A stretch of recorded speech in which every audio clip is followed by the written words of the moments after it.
This episode of The Young Turks is brought to you by Netflix. Go to netflix.com/TYT for your free trial membership. There's a university in San Diego, it's known as Point Loma Nazarene University, and two of the alumni managed to get former Mexican President Vicente Fox to be a speaker at the school, right? I think it's a huge deal. That's an awesome speaker. And, you know, right now, especially when it comes to San Diego, the drug cartel situation in Mexico is very, very serious, okay? A lot of the border cities are afraid of the violence. They're afraid of what could possibly happen to, you know, people in the United States.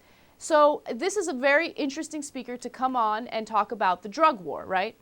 And everything was set, and then all of a sudden the administrators at the university decided, you know what, there's a huge possibility that Vicente Fox is going to talk about legalizing drugs, and we can't have that. So we're going to rescind the invitation. So basically they called up Vicente Fox's people and they're like, sorry, we don't want to talk about drug legalization. You can go speak somewhere else. Yeah, very brave of them. And I bet if they shut Vicente Fox up, that they'll win the war on drugs. But you know what? Okay, so I looked into this, in this university, and it's a Christian liberal arts university. So I thought, oh, maybe they're religious. But even if they're religious, right? Why would you want to shut out that discussion? It's such an important discussion to have, you know? Wouldn't you want to have that debate, you know, among students in the school, talk about what the effects of legalizing drugs could be, talk about, you know, how dangerous and violent the drug cartels are? You know, that's a very important discussion to have. Instead, they're afraid of people expressing opinions that don't agree with theirs, so they just shut it out. They just get rid of anybody who disagrees with them. And I think that's crazy. So then UC San Diego was like, this is a golden opportunity. Yes, Vicente Fox, can you come speak at our university? And that's what's going to happen. Let me use this story as a way to tell you how the world works. So it's that fun moment on the Young Turks.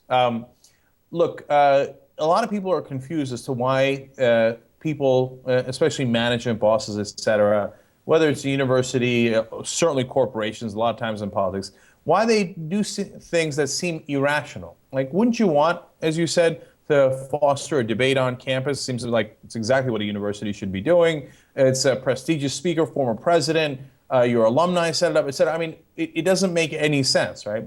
But the reality is that it does make sense. We just have different priorities than the people that are running these places, right? And the people running these places, we keep getting confused. We think their priorities are the best interest, in that case of the university, or in the case of a corporation, the best interest of the company. But it's not. It's the best interest of that particular manager. And the number one priority for all those managers is don't get fired. And what's the number one way you can get fired? If you piss off somebody in power. So they keep making these decisions that seem ridiculous because they're overwhelming pride to piss off the people in power because it might get you fired. So when you look at it from that lens, it makes perfect sense. Yeah, you're right. And, you know, we do look at things from a different perspective. But I would just assume that people who are in a position of power in universities have the best interest of the students in their mind, right? Like, they want to educate the students. But I know, that is such a, I know. It's a crazy point of view, and that's not what the reality is. Everyone is looking out for themselves and their own self-interest. But that's what upsets me about the way, you know, our education system is set up. Like, if I were an administrator at that university, I'd be like, awesome, Vicente Fox is going to come on here. You know, in fact, I would have another person on the panel to maybe challenge him and then have that debate in front of the students. That way they can pick a side for themselves. You know, they can listen to the arguments. But it's just such a great educational opportunity that they're missing out on. Get a load of Netflix. They deliver the movie to your house, no late charges, free shipping. You can watch thousands of movies or TV shows straight on your PC or on your television through a gaming console. Netflix.com/TYT. Free trial membership. You get Netflix all over you.